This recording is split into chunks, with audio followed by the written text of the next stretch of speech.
ये जो कोर्स हम पढ़ रहे हैं ये क्या है? Statistical inference means to draw inferences about the population on the basis of sample.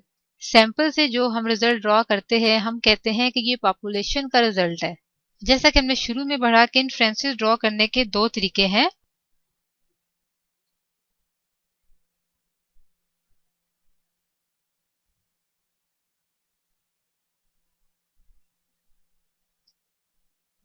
एक एस्टिमेशन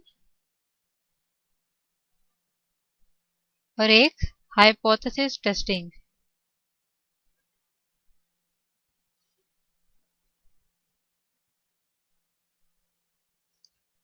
एस्टिमेशन में हमने दो तरीके आगे से किए, एक पॉइंट एस्टिमेशन किया और एक इंटरवल एस्टिमेशन। पॉइंट एस्टिमेशन में हमने क्या पढ़ा कि एक सिंगल वैल्यू जो सैंपल से कैलकुलेट की गई है वो पूरी पॉपुलेशन की वैल्यू को रिप्रेजेंट कर रही है। मसलन अगर हमने सैंपल से मीन निकाला है या उसका प्रोपोर्शन कैलकुलेट किया है तो हम कहेंगे यही मीन जो है ये पॉपुलेशन का मीन है, यही प्रोपोर्शन पॉपुलेशन का प्रोपोर्शन है। जबकि इंटरवल एस्टिमेशन में हमने एक रेंज ऑफ वैल्यूज दी जिसमें हमने कहा with some specific probability our parameter will fall in this interval, say this interval is A and B. और एस्टिमेशन का जो टॉपिक है हमने प्रीवियस चैप्टर्स में डिटेल से डिस्कस किया है। अब हम आते हैं इन्फ्रेंसेस ड्रॉ करने के दूसरे तरीके की तरफ, that is hypothesis testing. Hypothesis क्या होता है? बाय डेफिनेशन अगर देखें, a supposition or explanation that is provisionally accepted in order to interpret certain events or phenomena and to provide guidance for further investigation. A hypothesis is the tentative statement about the relationship between two or more variables. यानी कि hypothesis में हम एक phenomena को interpret करने के लिए एक स्टेटमेंट सेट करते हैं, एक हाइपोथेसिस बना लेते हैं, स्टेटमेंट अज्यूम कर लेते हैं कि ये इस तरीके से है और फिर स्टैटिस्टिकल टूल को इस्तेमाल करते हुए उसको वेरीफाई करते हैं कि either this statement should be accepted और नॉट। स्टैटिस्टिकली आप इसको कह लें कि N assumption about certain characteristics of a population, यानी कि जो भी अजम्पशन हम बनाते हैं, जो भी हाइपोथेसिस स्टैटिस्टिक्स में हम बनाते हैं that is about a population. Population के मीन को हम देख सकते हैं कि इस पॉपुलेशन का मीन क्या है, प्रोपोर्शन क्या है, स्टैंडर्ड डेविएशन क्या है, डिफरेंस ऑफ मीन क्या है। पॉपुलेशन की कोई भी प्रॉपर्टी को हम लेकर हाइपोथेसिस टेस्टिंग कर सकते हैं।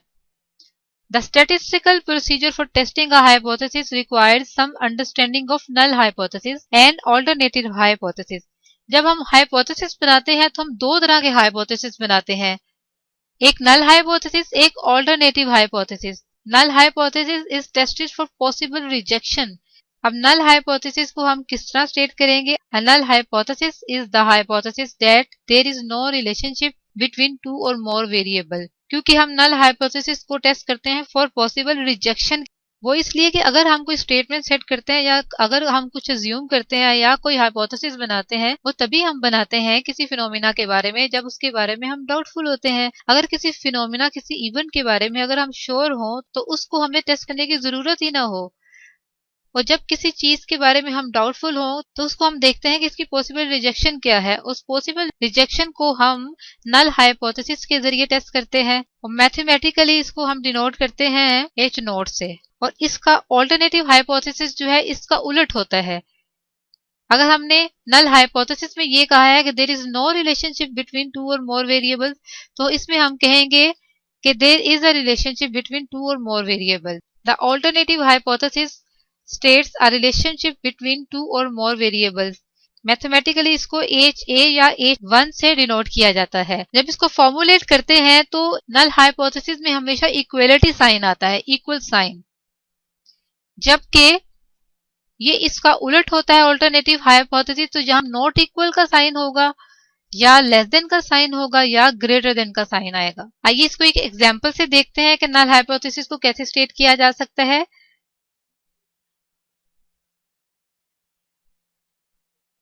You might have come up with the measurable hypothesis that children have a higher IQ if they eat oily fish for the period of time. अगर हम ये कहते हैं कि ऐसे बच्चे जो एक स्पेसिफिक पीरियड में कह लें कि 6 महीने अगर उनको ऑयली फिश दी जाए तो उनका IQ लेवल इंक्रीज हो जाता है, तो नल हाइपोथेसिस क्या होगा?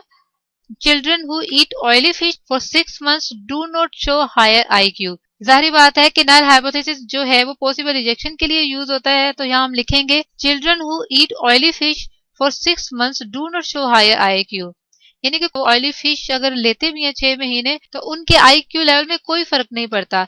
जबकि ऑल्टरनेटिव इसका उलट है, तो हम यहाँ कहेंगे कि children who eat oily fish for 6 months will show a higher IQ. A common statistical method is to compare population to the mean. आमतौर पर जो populations को compare किया जाता है वो उसके mean के साथ किया जाता है। मसलन अगर oily fish लेने से पहले बच्चों का mean IQ level 100 है तो हम लिखेंगे कि H naught will be mu equal to 100. तो इसका मतलब ये है कि अगर बच्चों को 6 महीने oily fish दी गई है तो उनके IQ लेवल में कोई फर्क नहीं पड़ा, वो 100 का 100 ही है। सो हम कह सकें there is no increase in the mean intelligence. अगर ऑयली फिश बच्चों को 6 महीने दी गई है और उनका IQ लेवल इंक्रीज कर जाता है 100 से ऑन द एवरेज, तो उनका मीन IQ लेवल जो है वो 100 से ज्यादा हो जाता है, 105 हो जाता है, 106, 107, तो हम ये कहेंगे कि ऑयली फिश लेने से बच्चों की मीन इंटेलिजेंस में इजाफा हुआ है। The children will show an increase in the mean intelligence. Types of error and what are errors in hypothesis testing? The purpose of hypothesis testing is to reject or not reject the null hypothesis based on statistical evidence. यानी कि जब hypothesis testing हम करेंगे तो वहां पे हमारा जो null hypothesis है वो या तो रिजेक्ट हो सकता है या रिजेक्ट नहीं होगा। ये भी हो सकता है कि जब हम उसको रिजेक्ट कर रहे हो तो वो ट्रू हो, और ये केस भी अराइज हो सकता है जब उसको हम रिजेक्ट ना कर रहे हो, जब वो फॉल्स हो। जब इस तरह के केसेस अराइज होंगे तो इसका मतलब है कि टेस्टिंग ऑफ हाइपोथेसिस में एरर अकर कर रही है। And basically there are two types of error we can make in statistics, that is there are two types of errors. Number 1 type 1 error और नंबर 2 टाइप 2 एरर।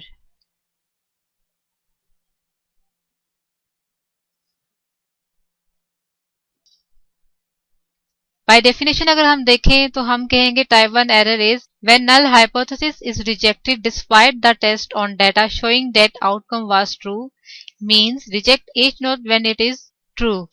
और type 2 error क्या है? When null hypothesis is not rejected despite the test on data showing that outcome was false, means H naught wrong है लेकिन वो reject नहीं हो रहा।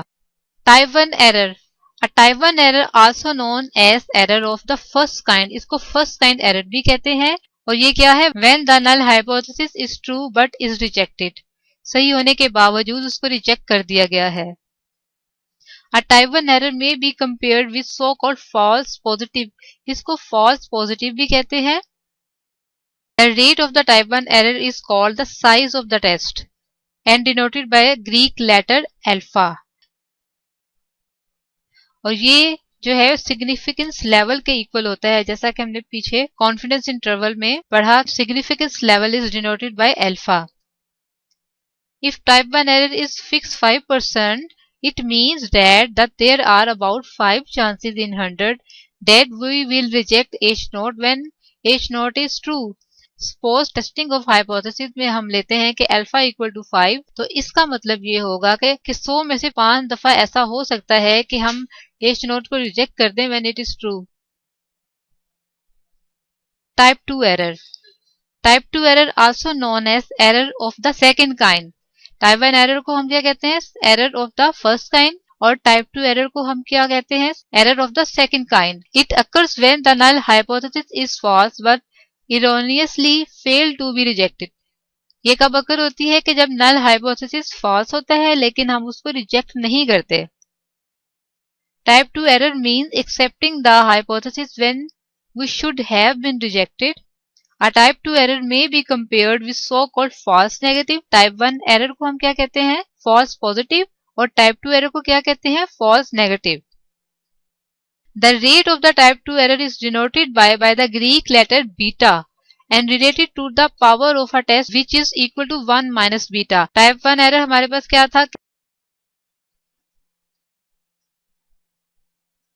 It is denoted by alpha और टाइप 2 एरर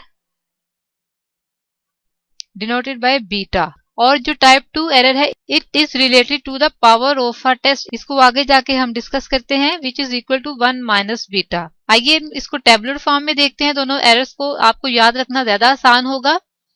एक तरफ हमने ले लिया null hypothesis H naught is true और H naught is false. H naught mean null hypothesis.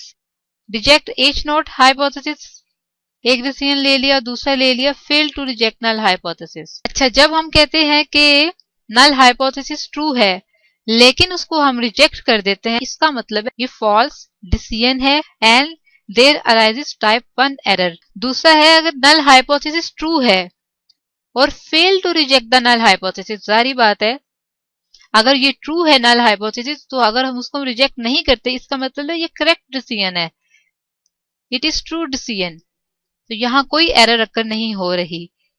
Similarly अगर आप इस पे जाएं नल हाइपोथेसिस इज फॉल्स तो रिजेक्ट नल हाइपोथेसिस, यानी कि अगर वो फॉल्स है तो उसको रिजेक्ट कर रहे हैं, ये भी करेक्ट डिसीजन है, यहां भी कोई एरर अकर नहीं हो रही। लेकिन अगर हम यहां आए तो नल हाइपोथेसिस इज फॉल्स लेकिन हम fail to reject the null hypothesis, उसको रिजेक्ट नहीं कर रहे, अगेन यहां इसका मतलब है एरर अकर हो रही है और this error is of second kind, इसको कहते हैं टाइप 2 एरर।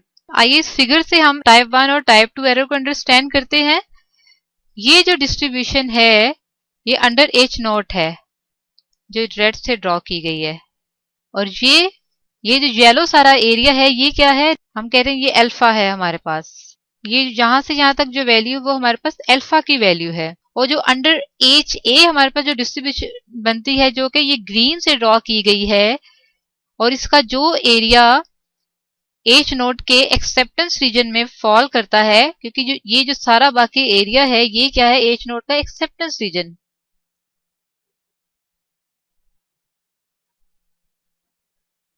ये जो ब्लू वाला है ये हमारे पास क्या है? ये हमारे पास बीटा है, टाइप 2 एरर, ये हमारे पास बीटा वैल्यूज हैं। तो जो येलो वाला एरिया है हम कहेंगे दिस इज टाइप 1 एरर, और जो ये हमारे पास ब्लू वाला एरिया है this is our type 2 error. If we decrease type 1 error then it will increase type 2 error, vice versa. अब ये दोनों जो है एक दूसरे के उलट हैं। अंडर H नोट जो डिस्ट्रीब्यूशन है इसका रिजेक्शन रीजन हम स्मॉल कर देते हैं, तो इससे क्या होगा?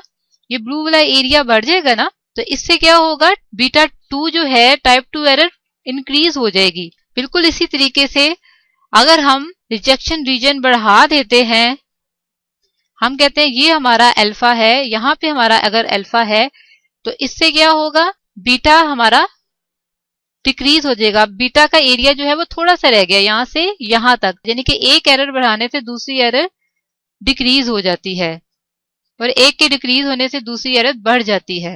The chances of making a type 1 error is reduced by increasing the level of confidence. ये हमारे पास डिस्ट्रीब्यूशन है, ये हमारे पास क्या है? मार्जिन ऑफ एरर से कि ये हमारे पास टाइप 1 एरर है। अब ये सारा एरिया हमारे पास क्या है? Level of confidence. अगर हम कहते हैं कि ये 5% है तो ये हमारे पास 95% होगा ना, तो ये हमारे पास क्या है? Level of confidence. अब according to this definition increasing the level of confidence decreasing the type 1 error. अगर हम कहते हैं कि हमारा लेवल ऑफ कॉन्फिडेंस जो है वो 95 नहीं है, हम कहते हैं लेवल ऑफ कॉन्फिडेंस हमारा तो 99% है, 99%, तो एरर हमारी भी कितनी हो जाएगी? 1%। तो इस तरीके से हम लेवल ऑफ कॉन्फिडेंस इंक्रीज करके टाइप 1 एरर को रिड्यूस कर सकते हैं। अब टाइप 2 एरर को कैसे रिड्यूस किया जा सकता है? Test condition and acceptance criteria in terms reduces type 2 error. This increases the number of times we reject the null hypothesis with the resulting increase in the number of type 1 errors. ये वही बात जो हमने पहले discuss की है, अगर rejection reason हमारा स्मॉल होगा तो बीटा की वैल्यू इंक्रीज हो जाएगी और जो रिजेक्शन रीजन वाइड होता जाएगा बीटा की वैल्यू स्मॉल होती जाएगी और अल्फा की वैल्यू बढ़ती जाएगी. Means reducing one type error comes at the expense of increasing the other type of error. Means there is not a such quantity which can reduce both of the error simultaneously. हमारे पास ऐसी कोई quantity नहीं है जो दोनों को simultaneously reduce कर सके. एक को रिड्यूस करेंगे तो दूसरा इंक्रीज हो जाएगा, दूसरे को रिड्यूस करेंगे तो पहले वाला इंक्रीज हो जाएगा. अच्छा जी, अब टाइप 2 एरर एंड पावर, इन दोनों में आपस में क्या लिंक है? Power of a test is the probability of rejecting null hypothesis when alternative is true. Power of a test का मतलब ये है कि जो टेस्ट हम यूज कर रहे हैं हाइपोथेसिस टेस्टिंग के लिए वो कितना सफिशिएंट है. पावर किसके इक्वल होती है? 1 minus probability of type 2 error, मतलब 1 माइनस प्रोबेबिलिटी ऑफ बीटा, क्योंकि बीटा हमारे पास क्या है? Type 2 error. To minimize the type 2 error, we equivalently want to maximize the power. यानी जितनी बीटा की वैल्यू स्मॉल होगी उतनी हमारी पावर ज्यादा होगी, उतना ही हमारा पावर ऑफ टेस्ट सफिशिएंट होगा. अगर हम कहते हैं कि ये हमारे पास प्रोबेबिलिटी ऑफ बीटा 2.36 है तो पावर हमारे पास क्या हो जाएगी? 1 minus beta 1 minus 0.36 which is equal to 0.64 and beta is calculated under the alternative hypothesis. There are two approaches for rejection criteria in hypothesis testing. One is called classical approach and second is called p-value approach. Classical approach में alpha को fix कर दिया जाता है और critical reason construct किया जाता है. अगर तो हमारी कैलकुलेटेड वैल्यू फॉल कर जाए क्रिटिकल रीजन में तो then we reject the null hypothesis, otherwise it is not rejected. And second approach is P value approach. P value measure of the strength of evidence the sample data provides against the null hypothesis. या आप कह लें कि probability of evidence this strong or stronger against H not when H not is true and it is calculated by probability of z greater than or equal to z observed values. और ये हमारे पास p value है, या आप ये कह सकते हैं p value is an exact value of alpha. It gives a minimum value at which we can reject the null hypothesis.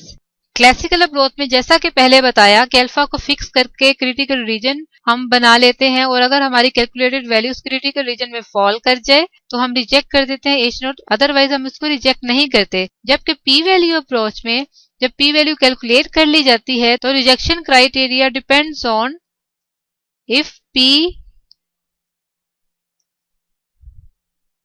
Value less than alpha तो then we will reject H not, और अगर p value जो है greater than alpha हो then we will not reject H not.